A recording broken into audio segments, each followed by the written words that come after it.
After her children moved away, Amma lived alone in a small house at the edge of the village. The once colorful garden that surrounded her home had faded.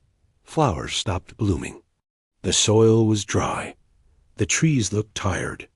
Still, every morning, Amma would step outside with her cane, sprinkle water from a half-broken pot, and whisper, "It will grow again someday."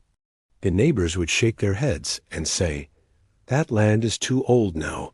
Nothing grows there anymore." But Amma didn't stop. She believed in miracles, even small ones.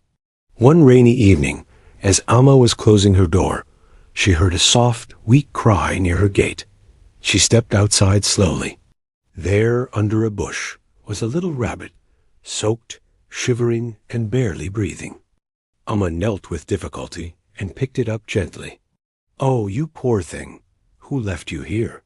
She wrapped it in her shawl, dried its fur, and warmed some milk. The rabbit looked at her with big, frightened eyes, but Amma just smiled. "No one leaves my doorstep hungry." She named him Chiku.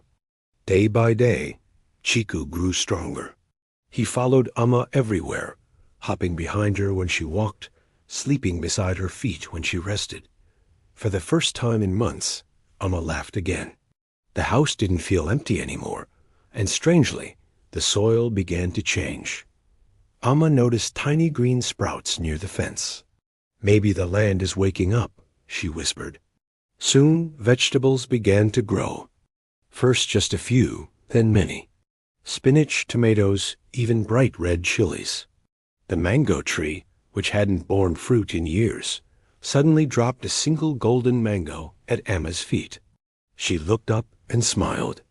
"You saw Chiku too, didn't you?" The villagers were amazed. "How is this possible?" they asked. Amma just said, "Kindness brings life back, even to old soil." People began visiting her for vegetables and fruit. She never sold them. She just filled cloth bags and said, "Take what you need. Leave some for others." Chiku would watch from the porch, twitching his ears proudly. But not everyone was kind. One man from another village came and laughed at Amma. "You waste food on people. You give away what could make you rich." Amma looked at him calmly and said, "I was rich the moment I stopped being alone." He didn't understand, but Chiku did. He jumped onto Amma's lap as if to say, "I understand too." One summer evening, there was a fire in the nearby fields. Smoke spread fast. People panicked. Amma's house stood right in its path. But something unbelievable happened. Rain came suddenly from a sky that had been dry for weeks. It poured just over her garden, and the fire stopped before reaching her home. The villagers whispered, "It's a miracle." But Amma knew. She looked at Chiku, who sat by the mango tree, completely calm. "You're no ordinary rabbit, are you?" Chiku blinked slowly, as if smiling. Years passed.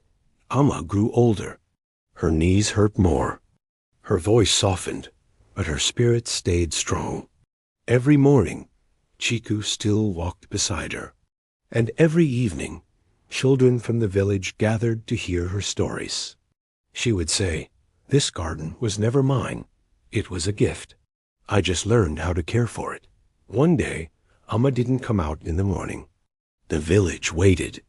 When they entered her home, they found her resting peacefully in her chair, a smile on her face, a flower in her hand, and Chiku curled up beside her. She had gone quietly, gently, but the garden didn't stop growing. It bloomed brighter than ever. And Chiku? He stayed watching over the soil, the children, the trees. Some say they still see a rabbit by Amma's chair at sunset. Some say the soil still listens to his feet. And everyone agrees the garden never withered, because kindness never does.